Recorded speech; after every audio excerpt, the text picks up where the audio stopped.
ఓం మహాగణాధిపతయే నమ. ఓం గురుభ్యో నమ. ఓం శ్రీమాత్రే నమ.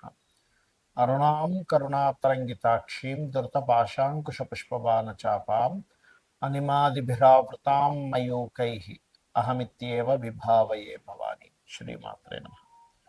ప్రేక్షకులకి ఆ లలితాంబిక అమ్మవారి యొక్క అనుగ్రహం పరిపూర్ణంగా కలగాలని స్ఫూర్తి కోరుకుంటూ మనం ఈరోజు రవికుజులు కలుస్తున్నారు. ఎప్పటి నుంచి అంటే నవంబర్ 17వ తేదీ నుంచి. ఆల్రెడీ ఇప్పుడు ప్రజెంట్ మనకి కుజుడు వృశ్చిక రాశిలో ఉంటూ రవి వచ్చి 17వ తేదీ నుంచి కలుస్తూ 20 రోజుల పాటు వాళ్ళిద్దరూ అక్కడ కలిసి ఉంటారు. దాని తర్వాత ఎప్పుడైతే 7వ తేదీకి మారిపోతున్నాడో ఆ యొక్క కుజుడు వృశ్చిక రాశి నుంచి ధనస్సు రాశిలోకి, దాని తర్వాత అక్కడ బుధుడు కూడా ఎంటర్ అయ్యి బుధ శుక్రులు కలిసి ఉంటారు వృశ్చికంలో రవితో పాటు.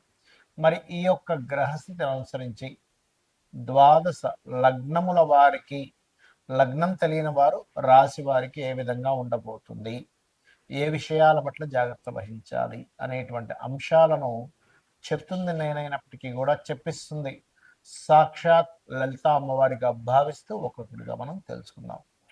ధనస్సు వారికి కనుక చూసుకున్నట్లయితే మీకు 12వ స్థానంలో కలుస్తున్నాయండి ఈ గ్రహాలు. ద్వాదశంలో అంటే 12వ స్థానంలో ఉండేటువంటి అగ్రెసివ్ ప్లానెట్స్ ఏవైతే ఉన్నాయో, ఇది ప్రధానంగా ఇన్వెస్ట్మెంట్స్ మనకి ఇష్టం లేకపోయినా, అవసరం లేకపోయినా, మొహమాటానికి తప్పనిసరి ఇన్వెస్ట్మెంట్ చేయాల్సినటువంటి పరిస్థితిని ఇస్తూ ఉంటాయి 12లో ఉండే గ్రహాలు. అలాగే రెండో పాయింట్ ఏంటంటే జీవిత భాగస్వామితో సహజంగానే ధనుర్లగ్నం వారికి శుక్రుడు షష్టమ లాభాధిపతి. సో ఈ షష్టమ లాభాధిపతి అవడం వల్ల శుక్రరాశులు ఏదైనా గ్రహం ఉన్నా, శుక్రుడితో కలిసిన గ్రహాలు ఉన్నా ఏం చేస్తూ ఉంటుంది అంటే కొంచెం ఇది వివాహం తర్వాత ఉండేటువంటి ఎవరైతే పార్ట్నర్ ఉంటారో ఆ లైఫ్ పార్ట్నర్తో తెలియని అగ్రెసివ్గా ఉండేటువంటి కొన్ని నేచర్స్ని ఇది క్రియేట్ చేస్తూ ఉంటుంది, గుర్తుపెట్టుకోండి. అలాగే మరొక విషయం ఏంటంటే ఇక్కడ గమనించినట్లయితే ఈ కాంబినేషన్ ఏదైతే ఉందో ఈ పంచమాధిపతి 12లో ఉండడం, ఇది మరి ఎంతసేపు లాసు, ఖర్చులు, గొడవలేనా, ఇంకేదైనా మంచిది ఇవ్వదా అంటే ఇస్తుంది. ఏమిస్తుంది అది అంటే మీ యొక్క సంతానాన్ని వేరే దేశానికి పంపించడం కోసం, అమెరికానో లండనో ఇట్లా రకరకాల దేశాలు పంపిస్తుంటాం చదువు కోసమనో ఉద్యోగం కోసమనో. అలా పంపించడానికి ఖచ్చితంగా అనుకూలమైనటువంటి వాతావరణాన్ని ఈ ప్లానెట్స్ ఇస్తున్నాయి. మరి ఇది 17 నుంచి 7వ తేదీ వరకే. 17వ తేదీ వచ్చేసి 7వ తేదీ వచ్చిందంటే లగ్నంలో కుజుడు వచ్చేస్తాడు. ఒక రకంగా చెప్పాలంటే అది క్రియేటివ్ రిలేటెడ్ మూలంగా ఫలితాలను ఇస్తుంది. కొంచెం దీక్షలా చేస్తూ ఏదైనా కఠినంగా కొన్ని అంటే శ్రద్ధతో ఖచ్చితంగా చేసినప్పుడు కొన్ని ఉపాసన మార్గాలకు సపోర్ట్ చేస్తుంది. కాకపోతే ఇక్కడ బుధ శుక్రులు ఎప్పుడైతే 7వ తేదీ నుంచి బుధుడు కూడా వచ్చి చేరుతున్నాడో, శుక్రుడు అక్కడ ఉంటున్నాడో, అది మళ్ళా గతంలో జరిగినటువంటి గొడవలు, ఇన్వెస్ట్మెంట్స్ మూలంగా వచ్చేటువంటి కొన్ని ఇబ్బందుల నుంచి కొంతవరకు ఉపశమనాన్ని లభింపజేస్తుంది. అయితే మీరు చేయవలసిన దేవతారాధన ఏమిటి అంటే ఎక్కువగా మీరు లక్ష్మీ నరసింహస్వామి యొక్క ఆరాధన చేయండి. అలాగే మీరు శని, రాహు, కేతు గ్రహాల దగ్గర దీపారాధన చేయండి, ఖచ్చితంగా బాగుంటుంది. ఎప్పుడైనా ఎవరి జన్మజాత చక్రంలో అయినా ఈ అగ్రెసివ్ ఇచ్చేటువంటి ప్లానెట్స్ కలిసి ఉంటాయి అంటే రవి కుజులు కలిసి ఉంటే ఎటువంటి ఫలితాలు, దానికి పరిహారం ఏమిటి, అదేవిధంగా శుక్రబుధులు కలిసి ఉంటే వాళ్ళకి కలిగేటువంటి ఫలితాలు ఏమిటి, దానికి తీసుకోవాల్సిన జాగ్రత్తలు ఏంటి తెలుసుకుందాం. సహజంగా ఏంటంటే రెండు గ్రహాలు అంటే ఉష్ణాన్ని కలిగినటువంటి గ్రహాలుగా చెప్తారు, అగ్రెసివ్ ప్లానెట్స్ అంటారు వీటిని. అంటే ఇది కనుక లగ్నానికి వస్తే వాళ్ళకి కొంచెం ఎమోషన్గా ఎక్కువగా ఉంటుంది, 3వ స్థానానికి వస్తే ఎక్కువ ధైర్యసాహసాలు ప్రదర్శిస్తారు. అది ఏ స్థానంలో ఉంటే ఆ స్థానాన్ని అగ్రెసివ్గా అది ట్రిగర్ చేస్తూ ఉంటుంది. అంటే ఏంటి, 2వ స్థానంలో ఉంది కుటుంబంతో తెలియని ఘర్షణలు, 3వ స్థానంలో ఉంటుంది విపరీతమైన ధైర్యం కాకపోతే అన్నదమ్ములతో గొడవలు, 4లో ఉంది కొంత భూ సంబంధించిన విషయాల్లో కలిసి రావడము ప్లస్ గొడవలు ఉంటాయి, 5లో ఉంది సంతానంతో ఘర్షణ లేదా ప్రేమ వ్యవహారాలతో విషయాలు, 6లో ఉంది శత్రువుపై విపరీతమైన విజయాన్ని పొందుతాడు, 7వ స్థానంలో ఉంది బాగా స్ట్రాంగెస్ట్ పర్సనాలిటీ ఉన్నటువంటి జీవిత భాగస్వామి రావడం జరుగుతుంది, అష్టమంలో ఉంది యాక్సిడెంట్స్, 9లో స్థానంలో ఉంది తండ్రి చాలా అగ్రెసివ్గా ఉండడం, లేకపోతే తండ్రి పట్టుదల ఎక్కువగా ఉండడం, 10వ స్థానంలో ఉంది.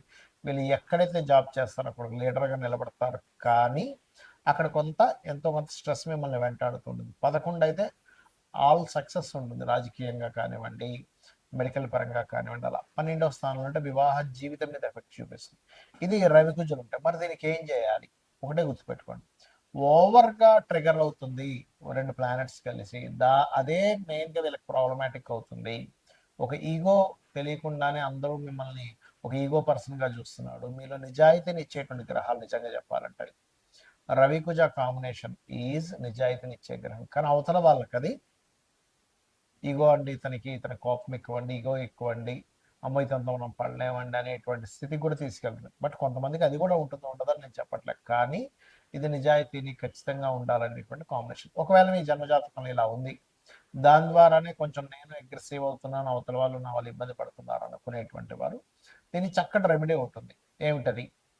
చక్కగా మీరు గంధము కలిపినటువంటి నీటితో శివునికి అభిషేకం చేయడం. రెండవది, సూర్య నమస్కారాలు చేస్తూ సుబ్రహ్మణ్యేశ్వర స్వామిని సూర్య భగవానుల్లో మనం దర్శించడము. అంటే సుబ్రహ్మణ్యేశ్వర ప్రతి ఎనర్జీ సూర్యుల్లో ఉందని చెప్తుంది మనకు శాస్త్రం. అలా చేయడం. అలాగే మరొక విషయం ఏంటంటే గోవులకి క్యారెట్స్, గోధుమ రవ్వ ఆది మంగళవారాలు తినిపించడం. రావి చెట్టుని బ్రహ్మ విష్ణు రుద్రుల యొక్క స్వరూపంగా చెప్తూ ఉంటారు. వాటి కింద సర్పాలు ఉంటాయి మనకి ప్రతిష్ఠ చేసినవి.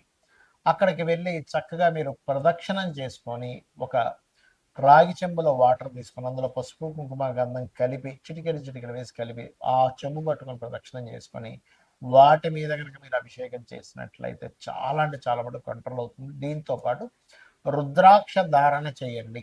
ఎన్ని ముఖాలు చేయాలి ఏమిటంటే అది ఎన్నో భావంలో అన్ని ముఖాలు చేయండి. అంటే ఒకటో భావంలో ఉంది భద్రాక్ష జరుగుతుంది చంద్రాకారంలో, రెండో భావం ఉంది 2 ముఖాలు, మూడో స్థానంలో ఉంది కాంబినేషన్ 3 ముఖాలు, 4వ స్థానంలో ఉంది 4 ముఖాలు. అలా 12 భావాలకి 12 ముఖాలు మీరు ధరించవచ్చు.